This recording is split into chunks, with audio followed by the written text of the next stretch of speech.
Hello and welcome everybody. Today we have with us Nikos Delis calling from Sweden. Hello Nikos. Hello. We're going to see a very interesting session about Service Bus, one of the core services and a quite important service in Azure. As I said, Nikos is calling from Sweden. We have talked before with Nikos in other events and sessions. Uh, Nikos, you are in the driver's seat. Okay, Thank you thank for you. being with us. Thanks for having me. Yes, we're going to talk about Azure Service Bus. Let me introduce myself first. Yeah, as Costa said, my name is Nikos Telis. I'm Greek, but I live in Sweden for more than 12 years now, I think. Yeah. And I am working as a cloud and software engineer and mostly with Microsoft Azure. I have a few certifications and I also have a blog where mostly I write about things I meet in my projects that I consider not to be public knowledge. So every time I find something intriguing, something that takes a little time to solve, I try to write about it. And I have like 10, 15 articles that haven't been published yet. I will put some final touches and publish them. And I also have a podcast. It's called Azure Triumphs, Stories of People Who Succeed with Azure, where apparently I discuss with people who have done interesting projects connected or using Azure in one way or another. A few other topics as well, like the whole industry as a concept or diversity and stuff like that. And last but not least, one of my favorite community adventures is running together with four other great people. The Azure community in Malmö, here in the city I live in, southern Sweden. The community is called Azure Skåne, and if by any chance we have any attendees here today from here close by, then I will be very happy to see you in one of our coming sessions. Our next one is on the 14th of September. Okay, enough about me, and let's take the bus. Well, first of all, it's not a bus, okay? Let's make this clear. So, a little bit about the agenda today. Uh, First of all, a little bit of theory. What is Azure Service Bus? What is the difference between that and Event Grid and Event Hub? How you could put it in your architecture. Then I will also dive in a hands-on demo where I start from a blank canvas and I will show you how to deploy a Service Bus namespace, how to use it with Azure Functions and stuff like that. And after that, I will also talk a little bit about some interesting topics like the first in, first out pattern, like how to send scheduled messages and deliver them, about the dead letter queue and some pitfalls to avoid. And all of this is knowledge that I have gotten from my projects mostly. So, some theory first. The Azure Service Bus 101.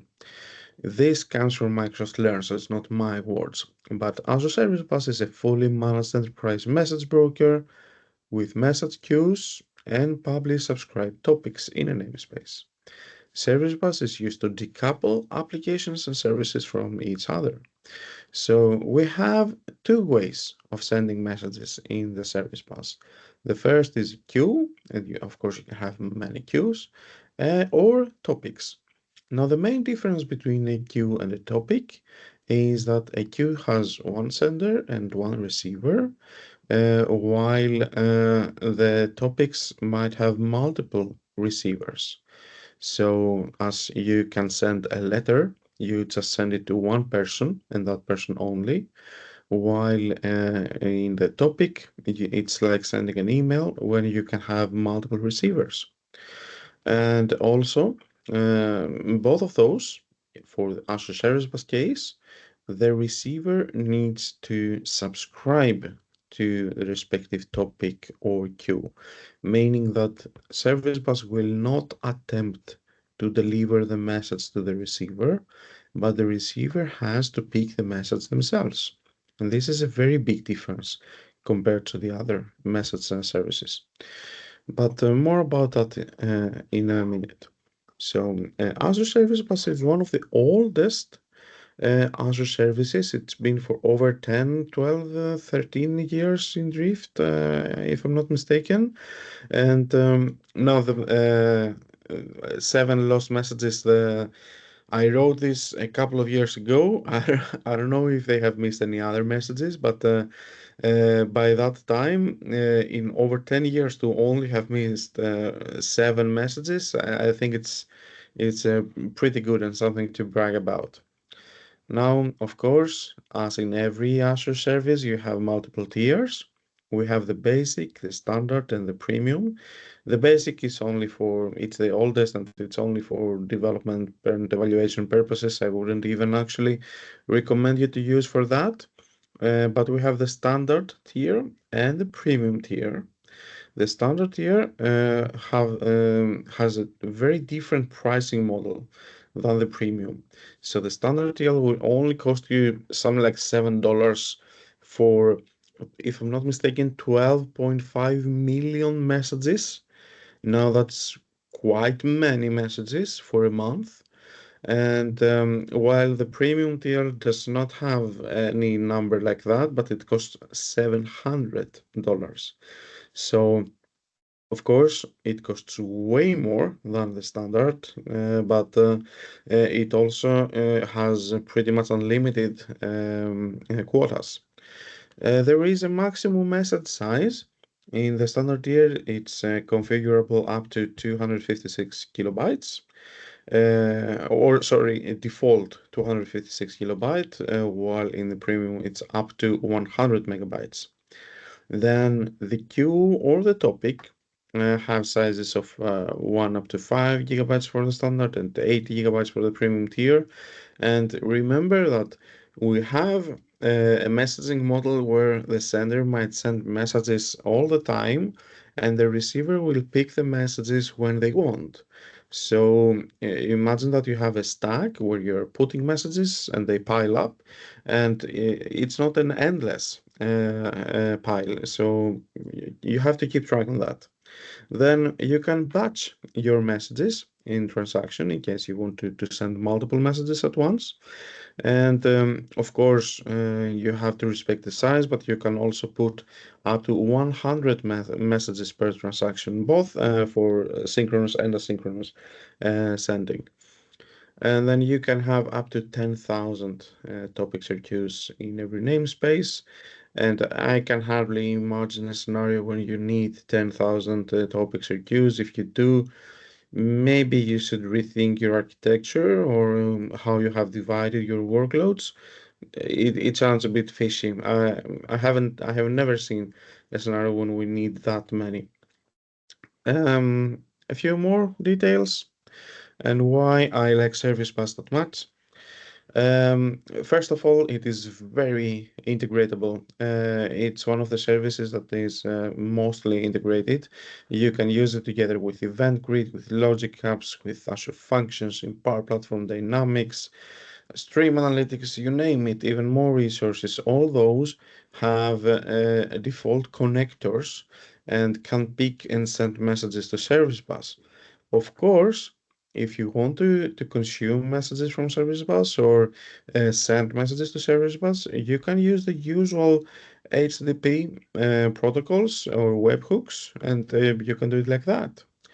There are very useful SDKs provided by Microsoft, of course, for C Sharp, but also for Java, C, C++, and Python, PHP, Go, JavaScript, you name it. In difference with Kafka or other message brokers, this one is fully managed by Microsoft, and you cannot overestimate this part. It's a lot.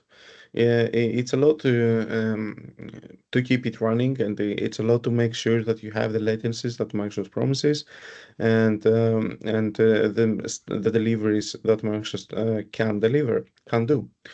And of course, it's an industry-leading service seen from a reliability and availability perspective. The standard tier might have some latency. You have to count with that, and you also need to implement a retry policy in your implementation if you're using the standard tier.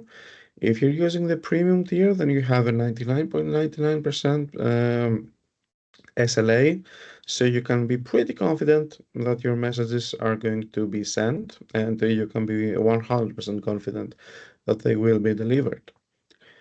And now we're closing to the demo, but before that, one of the questions I get very, very often is when to use what, like compared to the other messaging services. We have the Service Bus, we have Event Hub, and we have Event Grid. So what is what? First of all, Event Grid is the most different from the other two because it now even Event Grid supports the publish subscribe pattern using MQTT. But this is mostly applied for IoT scenarios. The main difference between Event Grid and Event Hub and Service Bus is that Event Grid will try to deliver the message to the receivers, while Event Hub and Service Bus are designed to implement the publish and subscribe pattern. So it's like, again, sending a letter. If you send it with Event Grid, then the postman will bring the letter to your door. Will make sure that it gets delivered, that you get it. It will take your signature, and it will report to the sender that the message has now been delivered. In Event Hub and the Service Bus, the sender is sending a message, but it remains to the post office. And then the recipient has to go to the post office and take it themselves.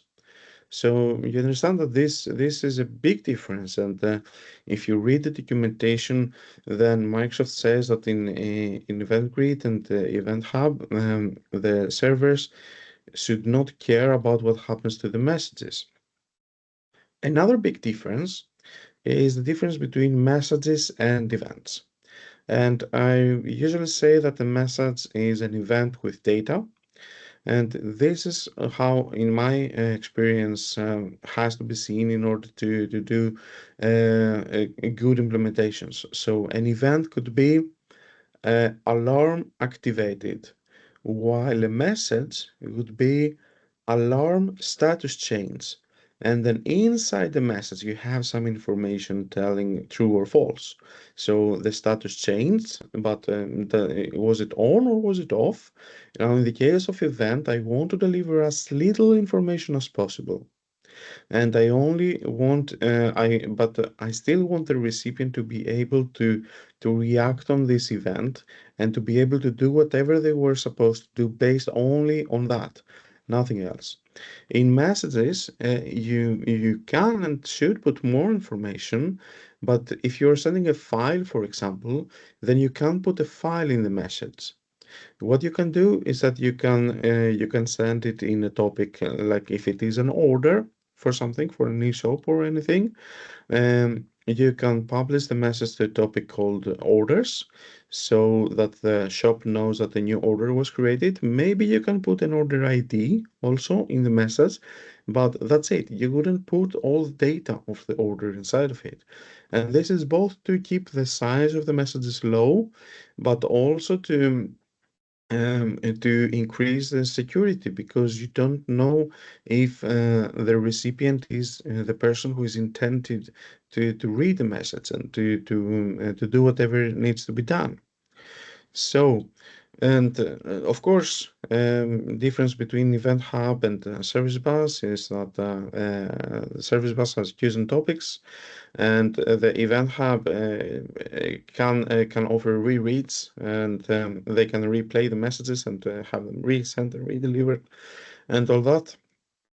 And as I have put it in my slide, if you need an even simpler explanation, if you have a new task and your scenario includes publishing information about those new tasks, then maybe Service Bus is the best option.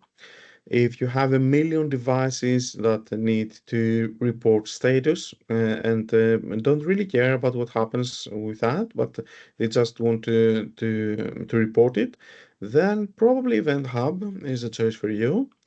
And if you are sending messages that need to be processed and that need to be delivered, or if not, then other things have to happen, then Event Grid is the resource you're looking for. Now, as I mentioned in the beginning, Service Bus is used to decouple applications, but why? Why would you need to decouple an application? So as you can see, here we have a storage account and an Azure function in the middle and Azure Data Factory. And what this does, maybe, I don't know, but there's just an example, is that the Azure function has a blob trigger, meaning that this will run when a new file is created, a new blob is created. It will probably pick the blob, open the blob, and read data, process it, and send some of it to the data factory. The same here, we have a logic app sending a request to an Azure function or via the API management. Maybe an order is sent via the API to an Azure function, and then that Azure function sends some data to the data factory for it to be, I don't know, processed and saved in a database or something. It might even create another file in another storage account.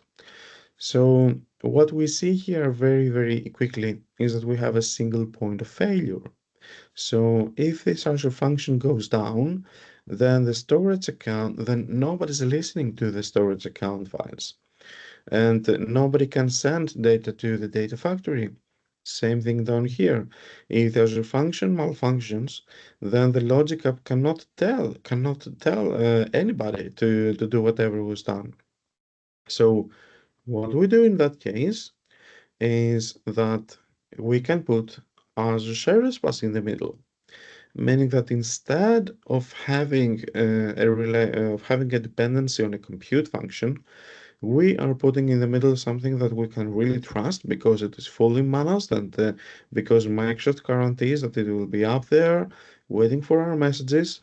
And instead of sending directly the data to the Azure Data Studio or to the storage account, we send messages saying that now a new file was created. Send a message to the service bus. The logic app, instead of sending the data directly to the function or to whatever, send it to the service bus. Now, if those are down, then nothing happens. Those can still continue functioning. They can still produce their files. They can still send their requests. Everything is totally fine. And when those come up in life again, then they can pick those messages, analyze them, react on them, do whatever they were supposed to do, and then send it to the data factory or the studio or stuff like that. So this is a case where you really gain from putting an Azure Service Bus in the middle of your architecture. And again, okay, I said that we had a single point of failure and we still do. So if service bus is unavailable, then what happens? Yeah, okay, but it shouldn't because if you're using premium tier, then you have a very high SLA, meaning that it will be available pretty much all the time. If you don't, and you're using the standard tier, then you might have small latencies or small unavailabilities, but you can very easily handle it with some simple retry logic. So it will never be down for minutes or stuff like that. Another example, and this one is from a real life project that I used to have. Let's say that you have a front-end application sending requests, creating orders or something. The request goes directly into the API management, which is the best frontier you can put and you can embrace your APIs with. And the API management has a backend Azure function which sends a message to the service bus. And now we're done. Now this part is completed because the front end has only one job, and that job is to send the order, the notification, the whatever. All this function is someone else's responsibility. So by putting service bus in the middle here, then we drastically reduce the responsibility of the front end. So it's as we say, I'm responsible for what I say, I'm not responsible for what you understand. It's the same thing here. I'm responsible for sending you the data. I'm not responsible for you, and by you I mean the other service, consuming it, analyzing it, doing stuff like that. So in that case, the front end sends the messages arrive in Service Bus, and from there, we have multiple subscribers to one and the same topic.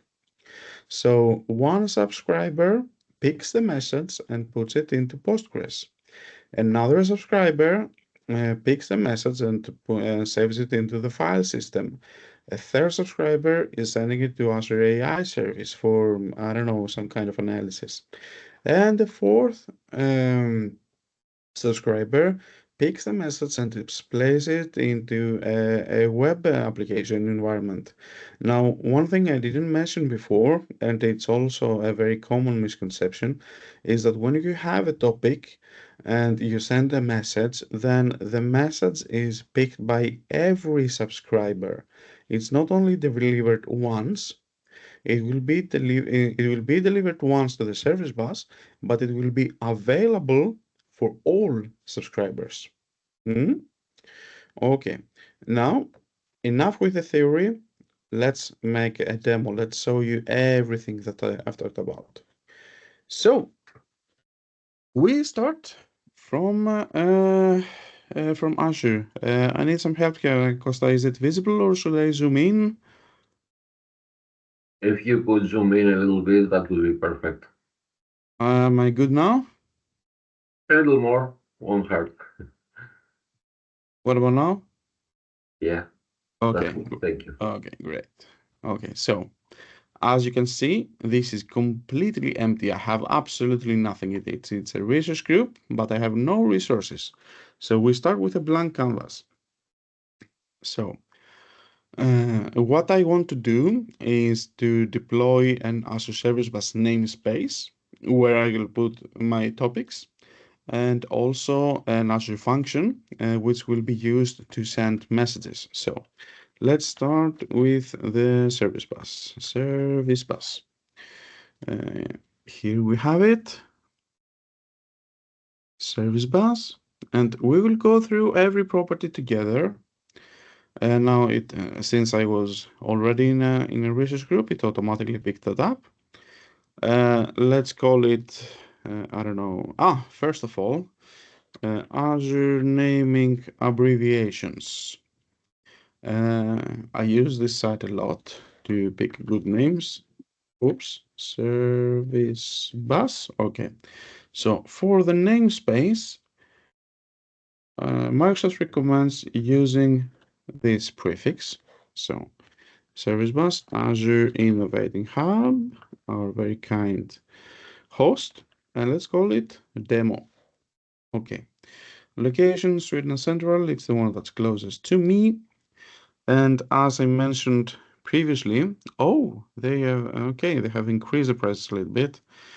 So it's not $7, as I said earlier, it's $10. It's okay. I will delete everything right after anyway. We do in a few regions, we have the option of using geo-replication, and that's good because it means that our messages are going to be safely saved and delivered in multiple regions and geolocations. And now let's jump into the advanced settings.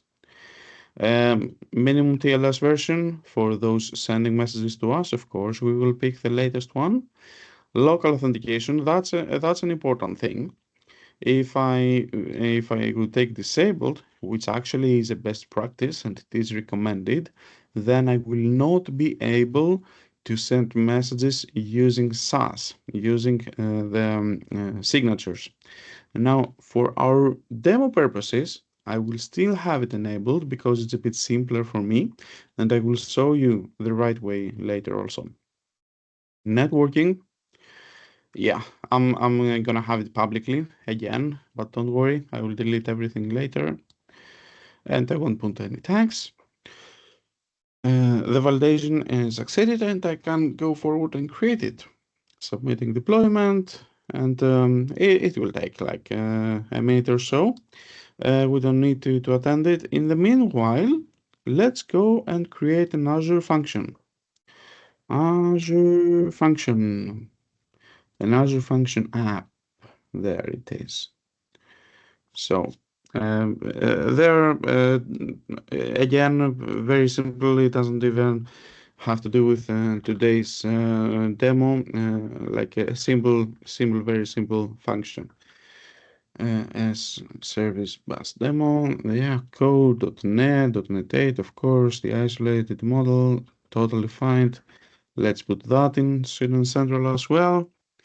Windows, yeah, I'm fine with that. And create a service plan for me, S1, yeah, it's not the cheapest, but it will do. It needs a storage account, yeah, feel free to create one. I don't change anything here. Public access, of course. Monitoring, I won't need that, but yeah, sure. Let's take it. And continuous deployment, I don't have any repos right now. No tags either. So let's go and create that as well. And let's see how it's going. Okay, my first deployment has succeeded already. So, and the other one will take only a few seconds. Okay, so it started with application insights instance. Then it will give me a storage account. And let's take a quick look in the research group to see at least the service bus namespace. Here it is, and in the meanwhile, it will keep creating the Azure function. Let's jump into the service bus namespace to see what we have here. So we have very quickly in the overview uh, page, we have some basic metrics. We have the number of requests and the number of messages, both incoming and outgoing. And what I said in the beginning is that we can have either queues or topics. So let's create a topic. Okay. And we have a few options, but the first is the name and service bus topic, SBT. As I said, I like to use correct prefixes. SBT, Azure Innovators Hub, Service Bus Demo. Sounds like a good name. Okay. Max topic size. What I said in the beginning, we are in the standard tier, so it could be up to 5 gigabytes. I'm totally fine with one. Message time to leave. So if I send a message and nobody ever picks it, what would happen? Would it stay there forever? Well, no, absolutely not. Maximum 14 days. So from the time it's sent, you have 14 days to pick it. And I can make that 1 second, but yeah, I don't need this for this demo. So on idle topics, so if nobody comes and picks messages from that topic whatsoever, should I delete it? No. Enable duplicate detection, that's a good one, actually, because it prevents senders from sending identical messages. And you might think that this never happens, but if you have multiple sensors that will report on the same issue, then you will have the same message coming again and again, and you don't need that. Enable partitioning, yeah, it might be useful in some cases to partition the messages, but I don't need that in this case. I won't need ordering either. So let's create it. Okay, very quickly, as you can see, no problems at all. And now the last thing for me to be able to use the messages coming to this topic is that I need a subscription. So by making the topic is like opening a post box in the post office. Now I have to create a recipient also. And this is the subscription. So let's make one and let's give it a good prefix, topic SBTS. SPTS, Azure Innovators Hub Service Bus Demo. Okay, so how many times should we attempt to pick the message the most? 10, totally fine. Again, the messages delete after 14 days if I never pick it, and I can also disable that. I could forward the messages automatically, and if I pick that, then as you can see, I can choose another queue or a topic, and I can enable sessions, and I will explain you right after the demo why the sessions might be important. And then the time to leave dead lettering. So what happens after 14 days? Then the message goes to dead letter if I enable it. And the log duration is for 1 minute. This means that from the time that I pick the message, it's mine for 1 minute. Okay. And after that, another instance using the same subscription will attempt to pick the same message if I don't complete it. So create. And now we have all we need. So let's go back to the namespace. Yes, now we're in the namespace again in the overview so that you can get a good view of it. We have a namespace, we have 0 queues and one topic. Our topic is called SBT, Azure's Innovators Hub, Service Bus Demo. And inside of it, we have one subscription. Very good. Everything is exactly as they should be. So now we want to start sending some messages, right? And now there is a little tool here called the Service Bus Explorer, and you can use it to send messages. But I really don't want to play like here and to play like that and do everything in the portal. I want to write some code because in the end of the day, if we're something, it's developers. So let me bring up Visual Studio here. And again, I will zoom in. Is that good enough, Costa? Yes, perfect. Okay, fantastic. So as you can see, I have an empty solution with only one console application, so absolutely nothing. Again, I start with blank canvas. Actually, I don't even need that one. Let's delete it. I need absolutely nothing. Save, yep, okay. And let's add a new project. So I will create two Azure functions.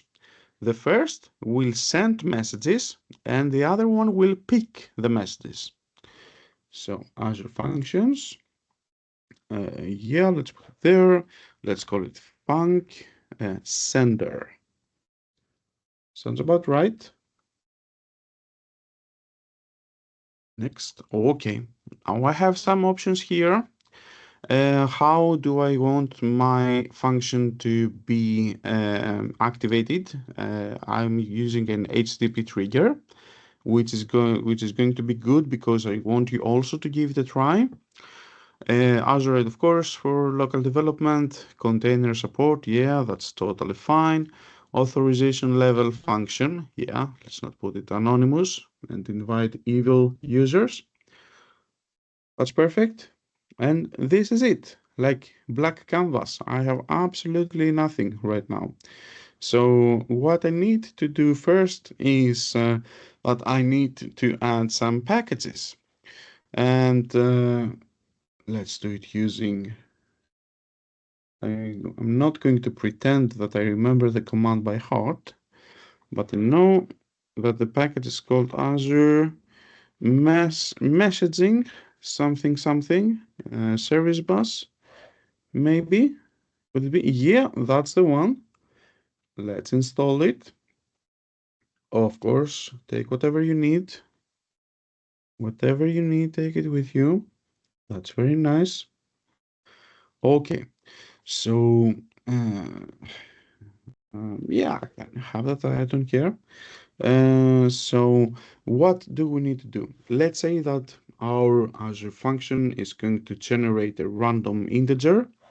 So int random integer is going to be system random shared. Give me the next let's say something between 0 and 100.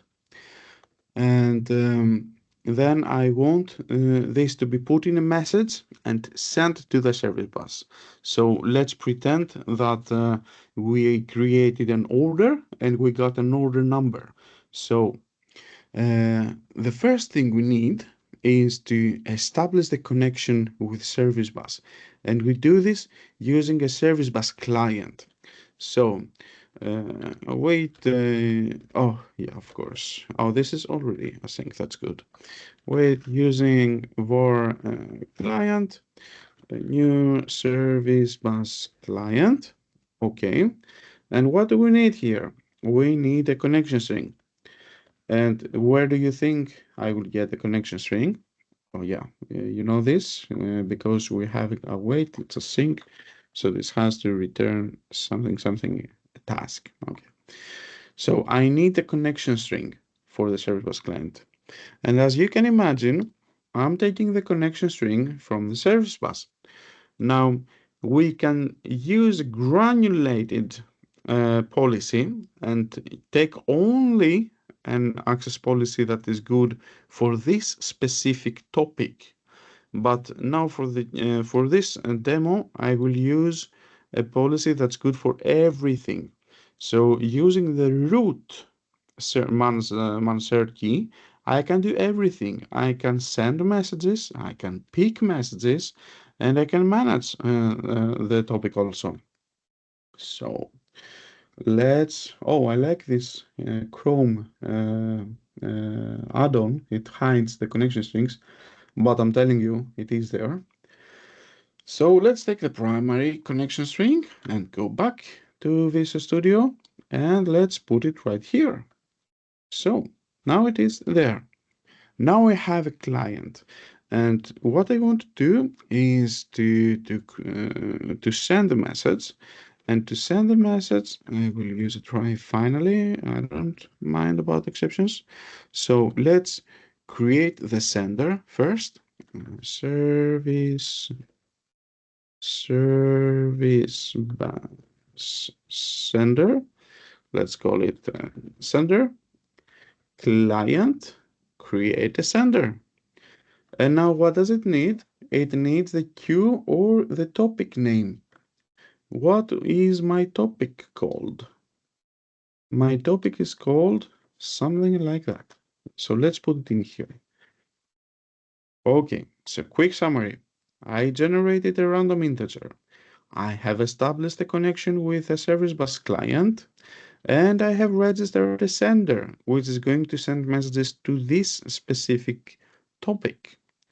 Now, what I need more is a message, service bus message, and let's call it order created.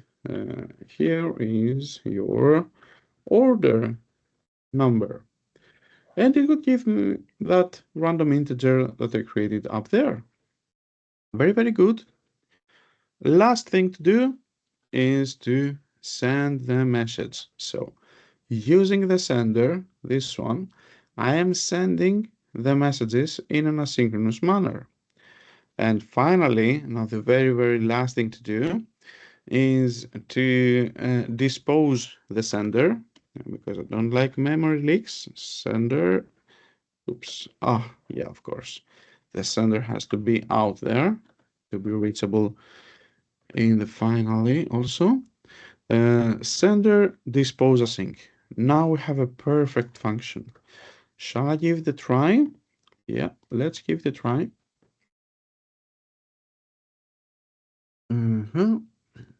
Building. I will try to show you what I have here. Yes, I'm zooming in here as well. So running that. Well, yeah, welcome to Azure Functions. I would also like to get the message as part of the response. So let's stop that and let's put the message in a nice variable, string message text equals. Let's take all that put it here, and message text, and let's put it in the screen as well, right? Message text. Let's put it in the window, in the logs window as well. Message text. Great. Let's give it another try. See if it gives me a nicer text. It's getting ready. Let's run it. Yeah, here is your order number, 6. Says 6. Let's run it again. 74, 40, 40 again, 52. That's very interesting. Okay, so before deploying the function, let's see what has happened now. In the topic, if you look here, you see you have a number of requests. That's very, very interesting. So if I take my subscription and use the Service Bus Explorer, then you can see that I now have 5 messages here. And I am very curious to see what is inside of them, but I don't want them to disappear. I don't want them to be marked as completed and be removed from me. So I will use the pick mode, not the receive mode, and I will take a look on them. Oh, sorry. Pick from start. Okay, so here they are. If I click on one of them, then I can see the body down here as well. See? Those are all the messages sent, and they are now. I looked at them, but they are still available, and this is because I was in the pick mode. If I go into receive mode and I receive the messages, and let's take the first 10, and I will use the receive and delete. Then now they will be made available for me. Come on, come on, come on. And they will be, yeah, here they are again, exactly the same. But now, as you can see, they don't exist anymore. Now I have picked them. Now they are gone. We'll never see them again. So that's a good thing. Let's go back to the demo.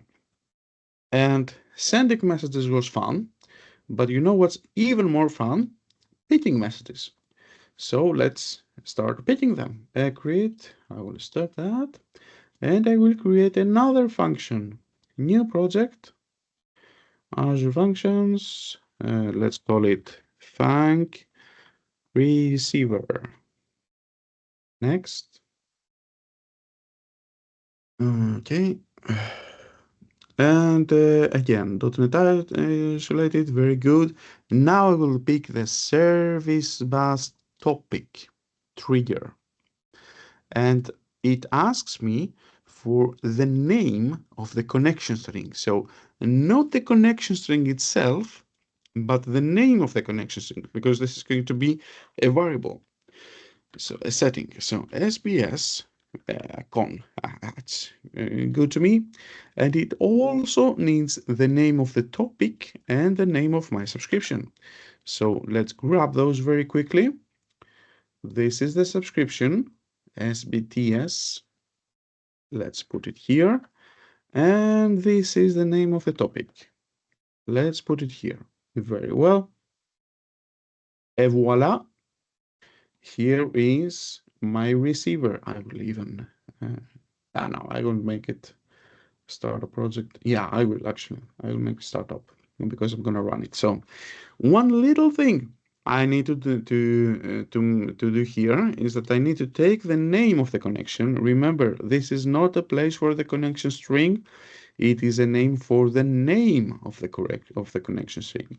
So the place to put that in your development environment is here in the local settings JSON file under connection strings.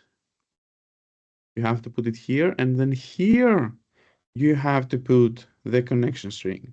And let's grab the same as the one we had earlier. This one looks very good. Yep, I think it's totally fine. So what is this function going to do? It has a service bus trigger, meaning that it will react when a message is delivered. Using this connection string, it will connect to the client. And then when a message is delivered to this topic, then it will use this subscription to pick the message, and it will print in the logs the message ID, the message body, and the content type. Sounds pretty well to me. And in the end, it will even use this tool to mark the message as completed. So no other instance using this subscription can pick it after us. So let's run it. Let's run this one.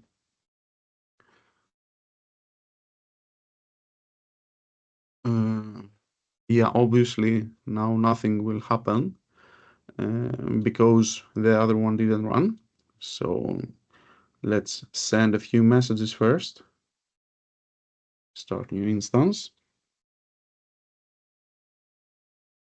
Okay. 24, 27, 82, 32. Okay, I'm very satisfied. Let's close it and start the receiver again. And let's see what this will do. Bam, bam, bam. Did you see it? It was very quick. It picked all the messages and it printed the contents of the message here in the logs. 27, 32, 82, 24, 56, everything. And then some metadata about the function executions. And if we look into the subscription here, then we will find absolutely none of them. They're all gone. Now, I know that it looks like I have proven how Service Bus works, but I also know that you don't want to take my word on that. So let's make the function available for you, nice people. So everything is deployed and ready. Let's grab the before grabbing the publish profile, I'm going to be able to publish. So let's activate the basic authentication here. We don't like to have any issues, so it's updated and ready. Let's it's refreshing itself, but I also want to reset the publish profile. Come on, please be a little faster for me. Come on, come on, come on. Okay, let's reset this one. And let's get the publish profile. Now I have it in my files. And let's deploy this thing for you. The function sender is the one we want to publish. Now let's use a profile from the one that I just created just now. Creating a profile, yeah, looks good. Now, if the demo gods are on our side, this is going to go well. Usually they're not on my side, actually, but I would really want it to work. Just for once, just this little time. Come on, I believe in you. Publishing. It looks promising. Come on, publish the sender. It's on its way. It is on its way. Completed. It still looks very promising. Let's refresh and see if we get any functions here. If my publish went good, then the function I just created for you is going to be visible here any second. Refreshing, refreshing. Now this happens when you pick the cheap service plans. Everything is slow. Yeah, here it is. It looks very good. So what do you say? Shall we run it? I think we should run it. Let's take the function URL, this one, that looks very good. Let's put it here and let's run it and see what it says. Yeah, look at that. It gave me an order number. And if my calculations are correct, then this means that I should have in my topic and in my subscription, yep, exactly, I should have an order number. And let's pick it. Let's look at it. What does it say? 54. What does it say? 54. Now, don't take my word for that. I want you to test it yourself.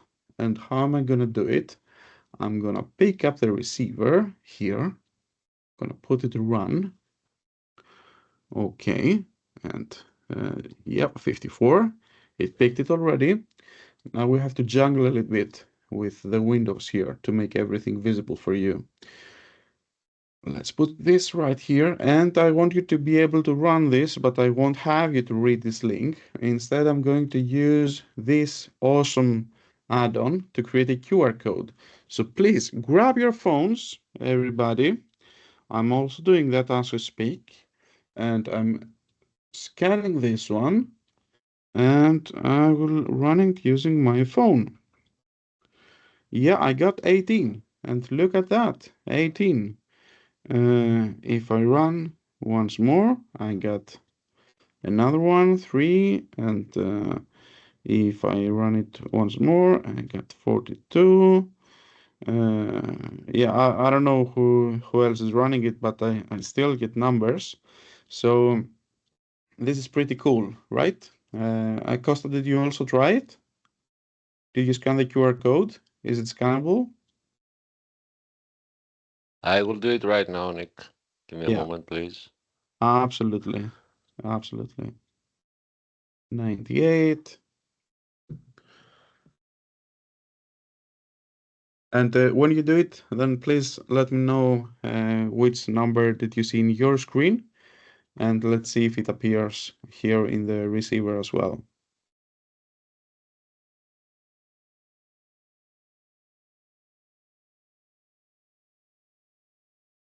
I got 20. No,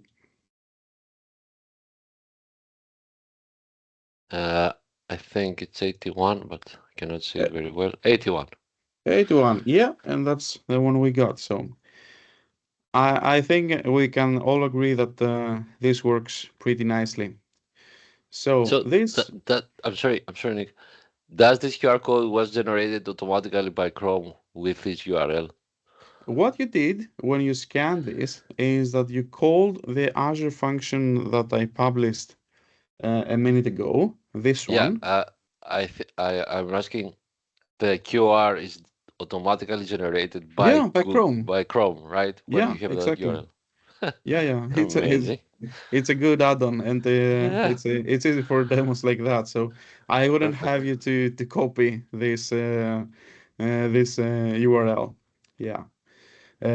Okay. So that was the demo, and before I go, let me not forget again to delete the whole thing and get a juicy invoice in the end of the month. So let's put it out. Very good.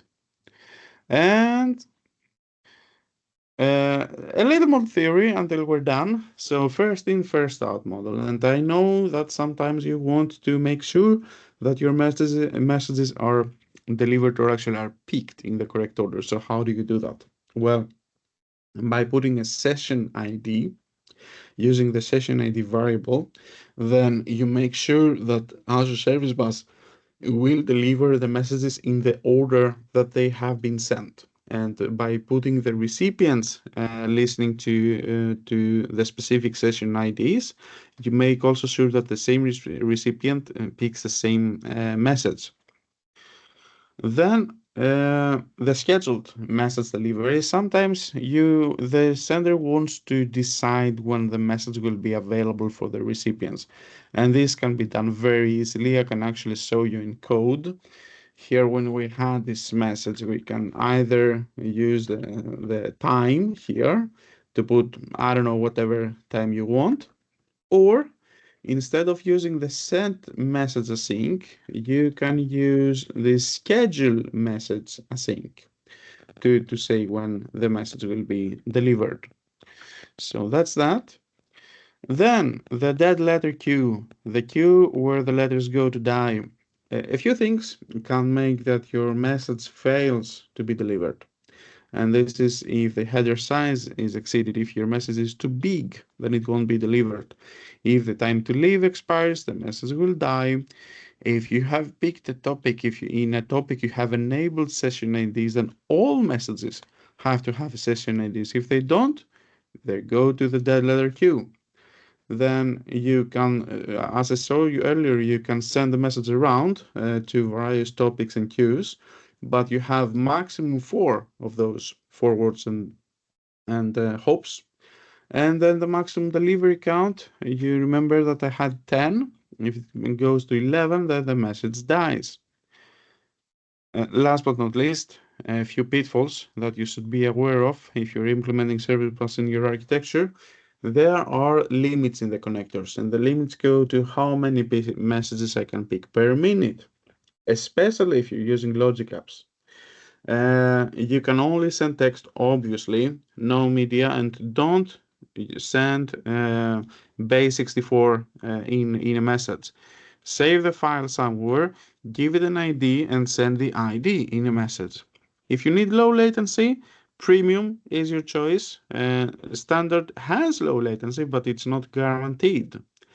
There is no emulator yet, and the reason for that is that the standard and the premium tier are built in totally different architectures.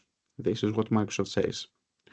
Then, yeah, as I mentioned, it's a single point of failure, but it's a quite safe point. But yeah, it is still a single point of failure, so take care of that in a way, make some fallback functionality or something. And the last thing is that you should never use the SAS strings that I used.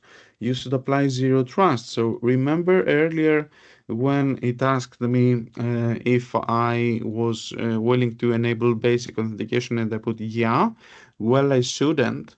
Instead, I would need to use the IAM roles. So you have the service bus message sender and the service bus data sender and data receiver, and these are the roles that your services should have to be able to pick messages, not the connection strings. Those are not safe. So that was all for me. Thanks a million for those who attended. And here you have a last QR code leading you to the links where you can find my profiles and my data. And I'll be very happy to connect with all of you. I don't know if we have any questions. Amazing, Nikos. Very, Thank you. very nice presentation. Oh, I really thanks. enjoyed it. I don't know if any of us has any question. Please, I have enabled microphone, so you can ask anything you want. Yeah. I have a question. Mm.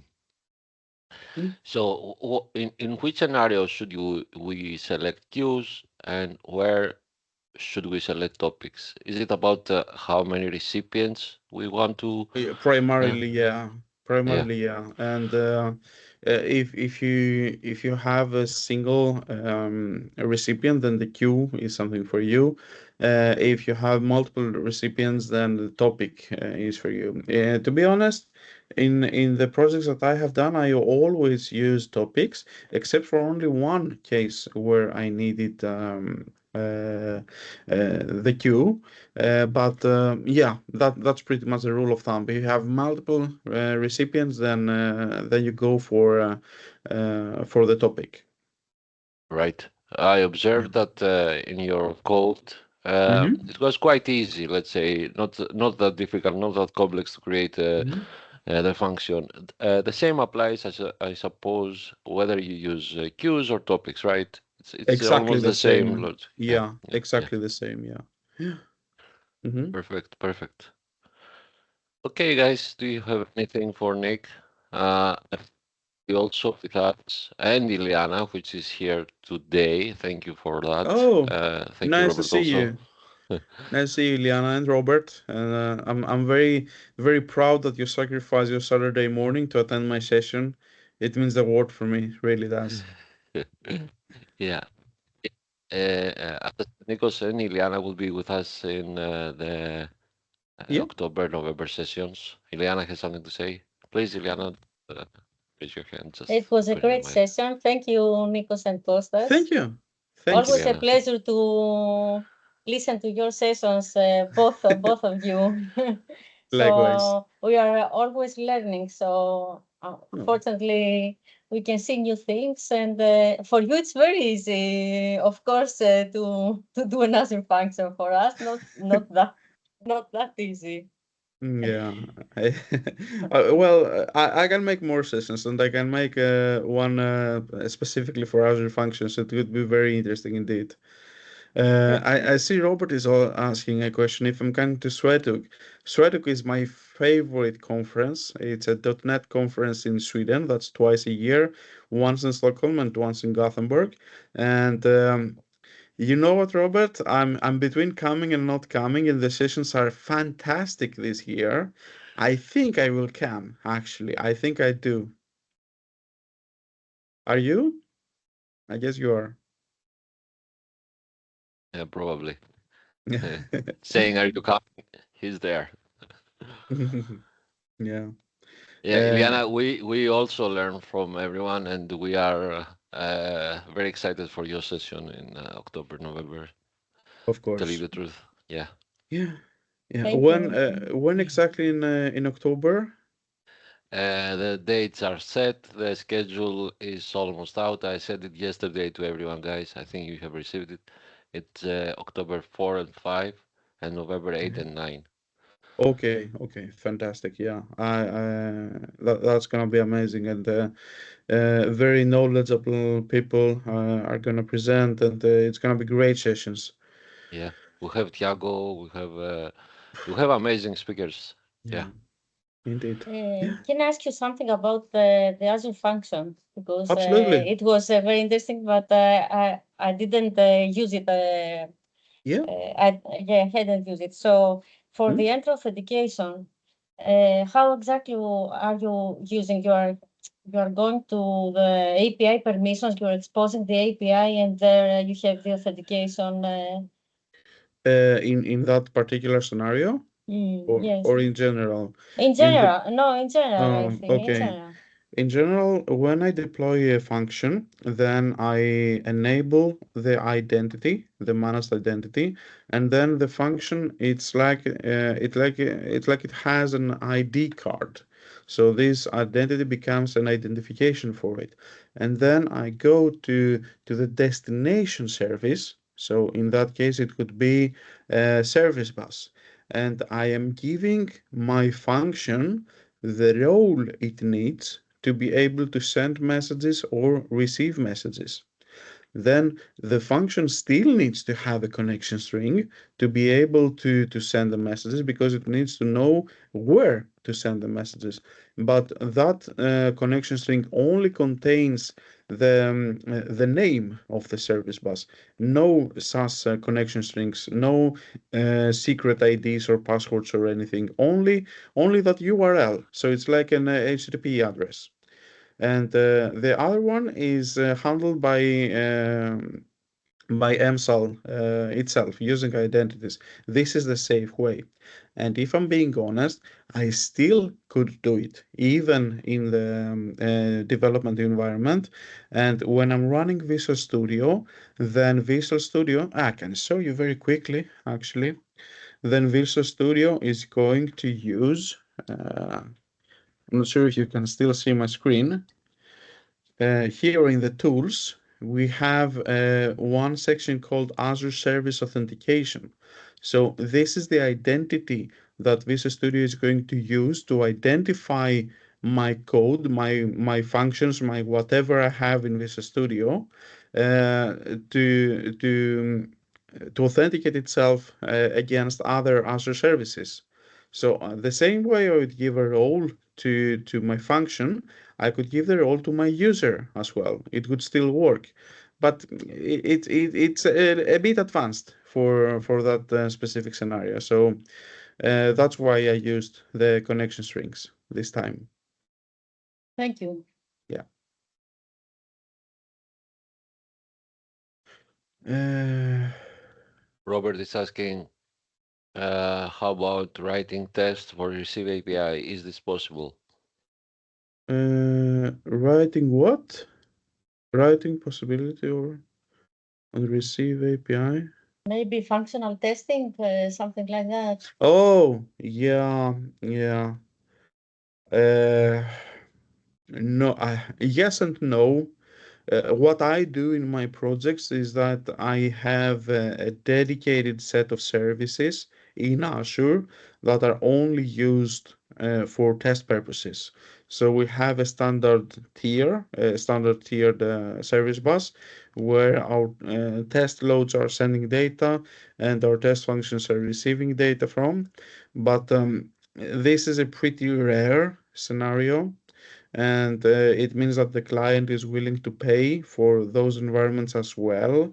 And in my experience, test is the first cost that every client is deleting. So yeah, in general, Azure functions are not very easy to test. So what you do instead is that you isolated the body of the function and you test that as in a class library or something, like as you would test any workload. If you have to test the triggers of the function, then you should have end-to-end testing, and it's a bit more complicated, and you have to deploy them somewhere to test them. I'm not sure if this answers your question.